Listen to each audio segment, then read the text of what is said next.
Bienvenidas y bienvenidos a Lidera Podcast. Les habla Gabriela Peña, coordinadora del equipo de emprendimiento de la revista Lidera. ¿Qué tal? Mi nombre es Carlos, del equipo del emprendimiento. Y Renata Marini, también miembro del equipo de emprendimiento. En esta oportunidad, el tema del podcast a tratar será sobre cómo la inteligencia artificial está redefiniendo las pymes, acompañado de Sergio González, quien fue estudiante de la Facultad de Administración y Contabilidad de la Pontificia Universidad Católica del Perú y actualmente es director gerente de la empresa Overflow Emprende EIRL. Hola, ¿qué tal?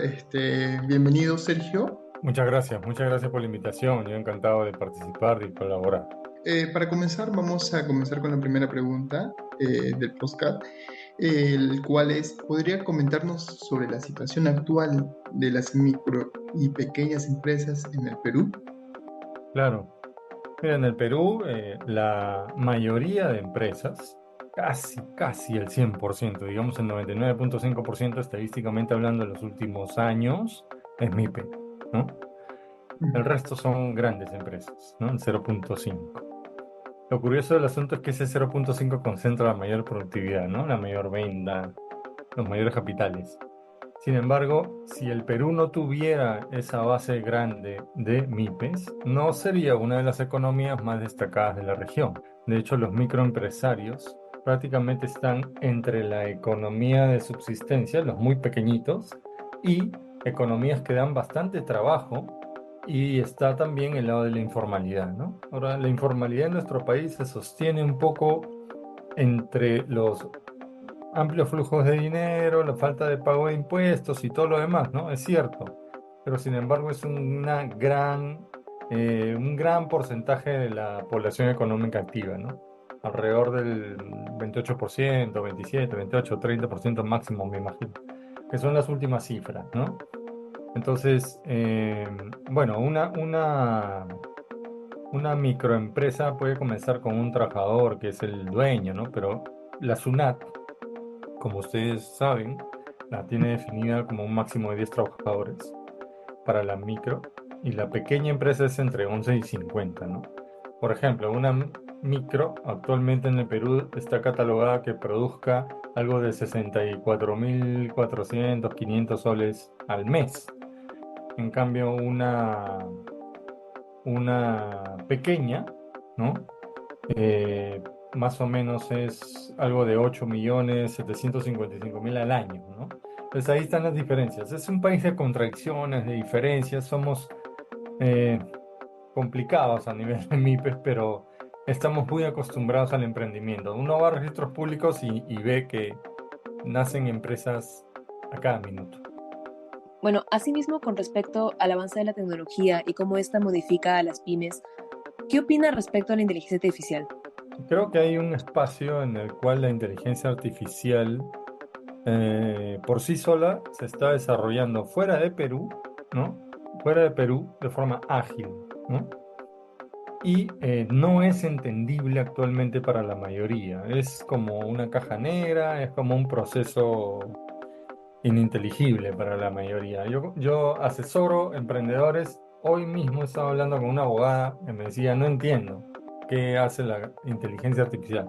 La escucho por todos lados. O sea, hay bastante publicidad de la inteligencia artificial. De hecho, después vamos a hablar de repente un poco sobre ese marketing alarmista de la inteligencia artificial, ¿no?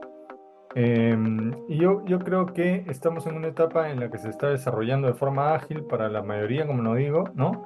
Y puede dividir al mundo entre los que adquieren esta tecnología de forma más directa y son desarrolladores, o los que son usuarios, o los que no entienden nada y nunca la van a usar y van a perder oportunidades, ¿no?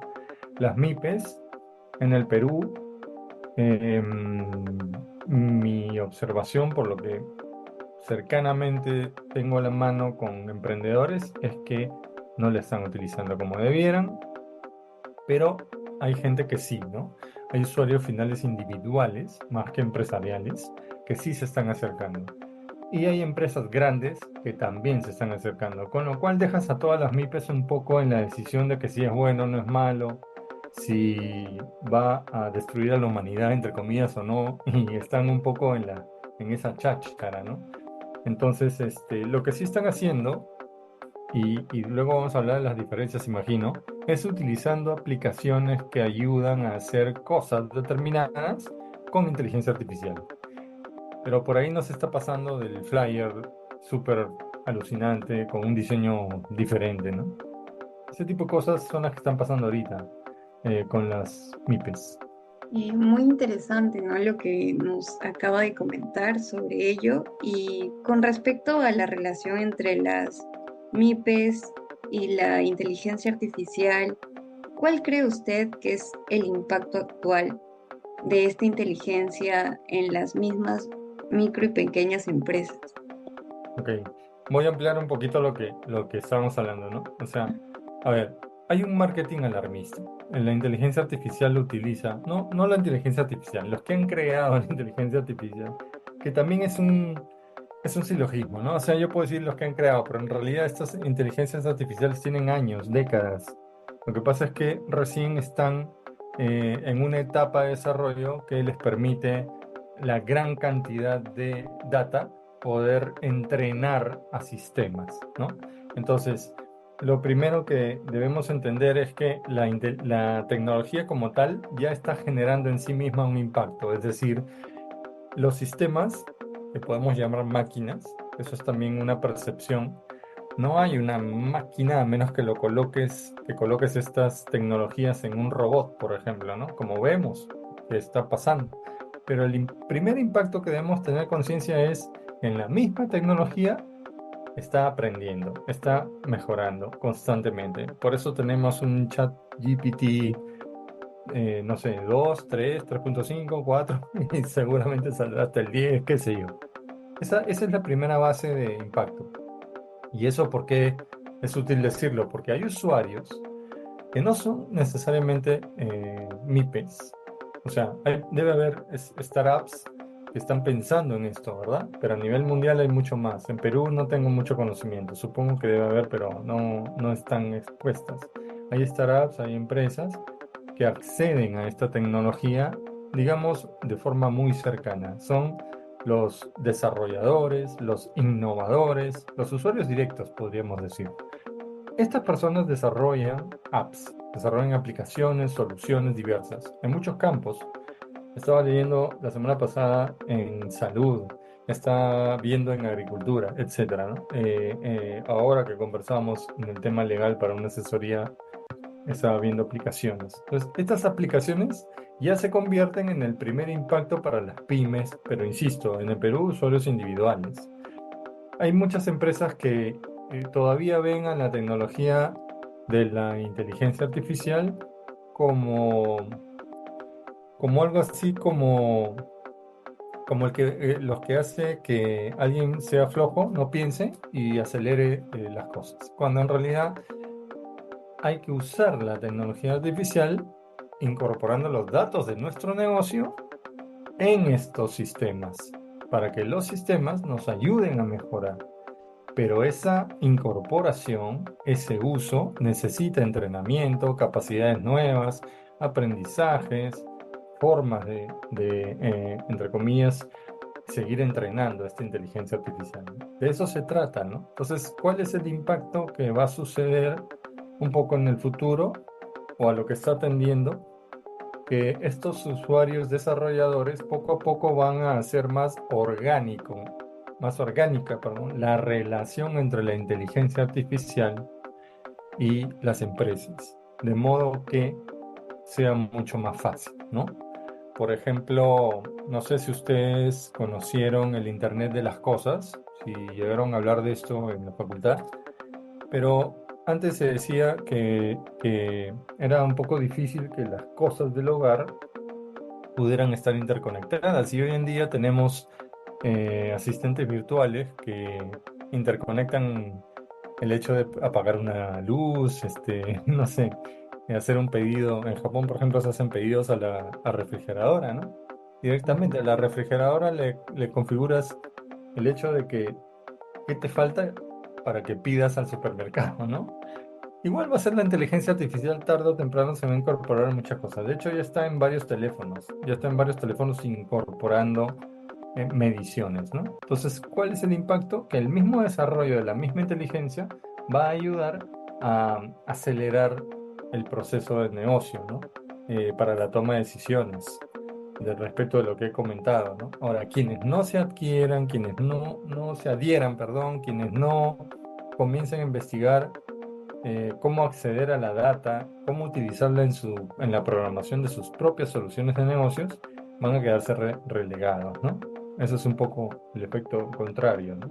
Claro, buen punto, ¿no? Y bueno, la siguiente pregunta es, ¿no? ¿Cuál crees que sean los principales desafíos que enfrentan las pymes al implementar la inteligencia artificial en sus operaciones? El primer desafío tangible es entender las diferencias y entender los significados, ¿no? Por ejemplo, no es lo mismo automatizar, ¿no? Un proceso, ¿no? Con maquinaria o con internet o con algún programa que incorporar a ese programa, a esa maquinaria, la función de autoaprendizaje.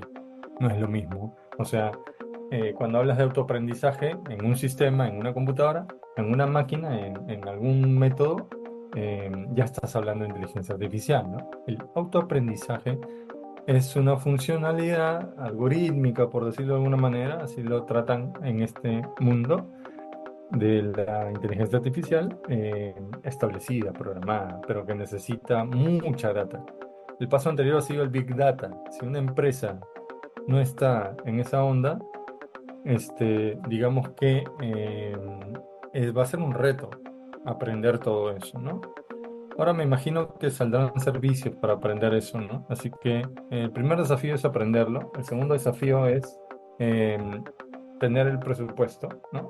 Esta inteligencia artificial no es gratis. Por ejemplo, GPT, perdón, tiene por la empresa que lo diseña, tiene una venta de acceso y de cantidad de data procesada por la aplicación, ¿no? Entonces tú puedes tener, por ejemplo, a ver, el otro día estábamos viendo el proceso para vincular WhatsApp con ChatGPT y hacer que tu conversación sea fluida con un cliente y luego del proceso la aplicación te mencione un poco lo que quiere ese cliente, ¿no? Entonces prácticamente ya no tienes vendedores en línea. Obviamente esto pasa a un contacto humano, ¿no? Pero después de...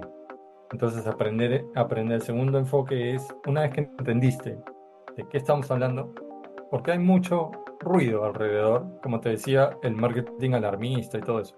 Hay mucho ruido, hay mucha publicidad. Pero una vez que tú entendiste qué es y ya lo aplicaste a tu negocio, ese es el segundo reto, ¿no? Sostenerlo. Y eso necesita inversión, necesita enfocar mercados, ¿no? Otro reto es qué va a pasar con la gente que ya no va a ser necesaria, ¿no? Estaba hablando la semana pasada con una empresa que es notaría, que había implementado un sistema con una data de todos sus clientes para ver en qué regularidad iban a volver, ¿no? Una investigación fuerte sobre los clientes con toda su información de los últimos 25 años, porque le habían propuesto esto en un sistema que no es peruano, es extranjero. Y como resultado, las personas que hacían determinadas labores ya no iban a estar. Y eso le preocupaba al dueño, y con justa razón, porque habían hecho una familia de larga data. Entonces, bueno, a algunas empresas no les va a interesar, a otras sí. Pero ¿qué hacer, no? ¿Qué hacer cuando la tecnología resuma los puestos, reduzca la capacidad de contratación? De hecho, ya ha ocurrido siempre. La tecnología siempre han reducido la cantidad de empleo. Entonces, pero surgen nuevos empleos y oportunidades de aprendizaje, ¿no? Entonces, yo creo que estas tres son los principales, digamos, riesgos por ver, desafíos por asumir en las pymes sobre todo, o en las MIPES, ¿no? Claro, lo que menciona tiene mucho sentido. Bueno, con respecto a la siguiente pregunta, ¿qué habilidades y conocimientos cree usted que son necesarios para que las pymes puedan aprovechar al máximo la inteligencia artificial? Bueno, como que hemos mezclado un poquito, a ver, la primera que te decía antes es Todas esas tres cosas, ¿no? O sea, aprender, entender, aplicar. Punto uno. Primer grupo de conocimientos y habilidades. Pero hay otra que se está volviendo, según lo que leo últimamente, se está volviendo casi una profesión, que es saber preguntarle a la inteligencia artificial. Que no es algo tan simple como, oye, tú sabes esto, dime aquello, apórtame tal. No, el famoso prompt, ¿no? La famosa descripción que yo le hago a la inteligencia artificial, que al mismo tiempo le enseño, que al mismo tiempo le brindo un escenario, que al mismo tiempo le pido ejecutar un rol y al mismo tiempo le solicito cosas en diferentes formatos. Ahí hay un aprendizaje. Pero luego viene el otro, que el otro es la conciencia de que está bien, la inteligencia artificial puede hacer muchas cosas, me puede dar esa data, pero si yo no sé incorporar mi data, voy a tener eh, resultados basados en el entrenamiento que le han dado a la inteligencia artificial. No sé si me dejo entender. El entrenamiento es una cosa que viene con data de todo el mundo y otra cosa es que use mis datos, ¿verdad? Hay una distancia, ¿eh? Todo ese potencial de la inteligencia artificial empleada con los datos del negocio, allí es donde las empresas van a poder crecer. Y eso es lo que tienen que aprender a utilizar.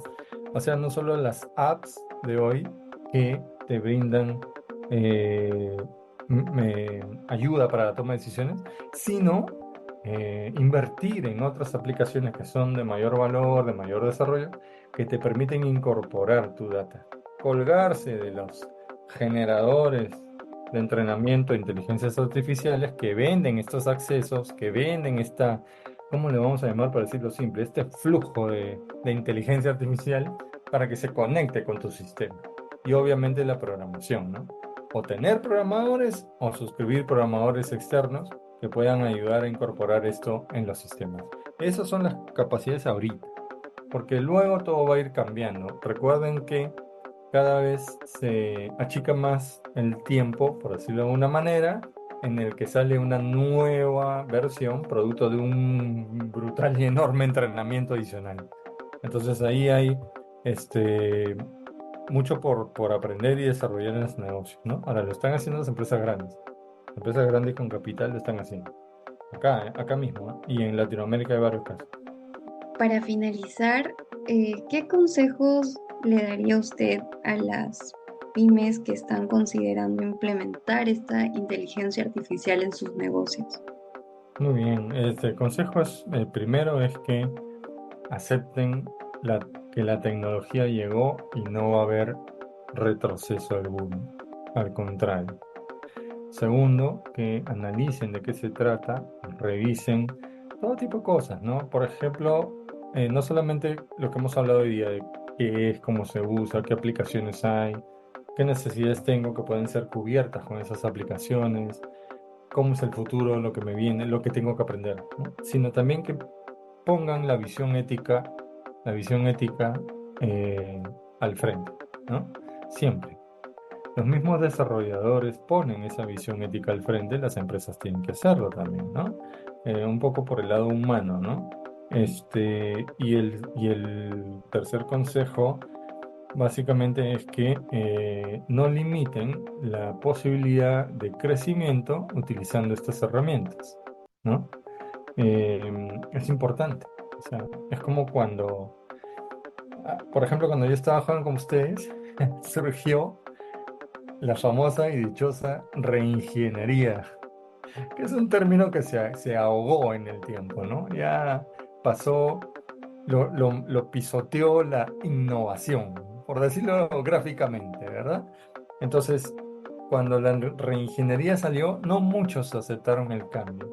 Cuando la innovación salió, tampoco aceptaron el cambio. Ha tenido que haber ejemplos, casuística, cosas comprobadas para que acepten el cambio. Es más, hoy día casi innovar significa ya emprender o emprender significa innovar. La Católica, por ejemplo, tiene la banderita de eso, ¿no? Es, el centro de innovación, ¿no? De la Católica. Entonces, nosotros en Overflow Emprende también, siempre estamos hablando de innovación desde hace mucho tiempo. Me acuerdo que la primera vez que yo dije Design Thinking, un emprendedor de recursos humanos, no voy a decir el nombre de la empresa, se rió y me dijo, ¿qué me has dicho? Y se comenzaron a reír entre los gerentes. ¿Qué es eso? Bueno, es un sistema, es una herramienta de innovación, les dije, vamos a usarla. O sea, ha venido al Perú recientemente y les comencé a enseñar, ¿no? Yo había seguido un curso en el CIDEPUC hace años. La inteligencia artificial también provoca risas, también provoca, digamos, este tipo de reacciones en las empresas. Yo les aconsejo que abran la mente, que no se dejen guiar por estas alarmas del fin del mundo, del fin de la raza humana, que nos vamos a volver todos robots. No sé, de que las películas se van a volver realidad, no. O sea, bien difícil, ¿no? Leí un artículo súper alarmista que decía la inteligencia artificial está creándose un cuerpo. Y es imposible, es imposible. O sea, los más serios analistas en este caso pues no avalan eso. Así que nada, chicos, esos son los consejos, esas son las pautas. Hay mucho más. Eh, Sergio, queremos agradecerte sinceramente por aceptar nuestra invitación y poder compartir tus conocimientos en este podcast académico. Ha sido un verdadero placer tenerte como expositor y esperamos volver a contar contigo en el futuro. Muchas gracias, Gabriela, Renata, Carlos. Para mí es recordar las épocas en que también promovía esta difusión de contenidos en la universidad. Y qué gusto que lo sigan haciendo y que ustedes estén liderando esta comunicación en estos podcasts que son siempre muy, pero muy necesarios. Bueno, este fue un episodio más de Lidera Podcast. Recuerden que también nos pueden encontrar en Instagram, Facebook, LinkedIn, YouTube y Spotify como Revista Lidera. Gracias por escucharnos y hasta un próximo episodio.